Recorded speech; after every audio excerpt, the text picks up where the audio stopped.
عبد الله الهلالي، يعني تعرفونه هذا الفاشل. Because I know somewhere deep down in my heart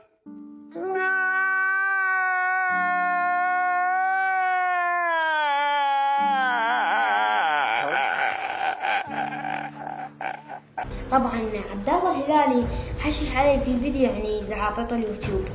يعني زين ليش بديتها؟ لان اذا انت تبديها انا ما راح ارحمك بالتحشيش. يما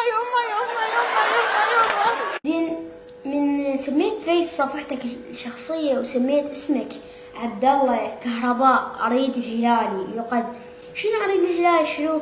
والله عبد الله فهمناه اسمك اسم حلو عبد الله، بس كهرباء اريد يعني الهلالي شنو ما مفهومه. انت مال امك انت. ثاني شيء من تنزل هذا تقليد، من تنزل فيديو على معاناة العيدية الأهالي من أبوك اللي يعطيك ألف، هاي يعني نص الفيديو نصه بس راح تجيك دفرة على القصة 3/4 حتى أخطي، يعني 3/4 مقلد الممثل الكبير شادي سرور اللي هو ممثل اليوتيوب المصري. شباب يعني إذا تريد تسوي يعني عبد الله إذا تريد تسوي القناة زينة لا تقلد أحد، سوي شي يعني أنت مفتهمه. والله ما مقلد.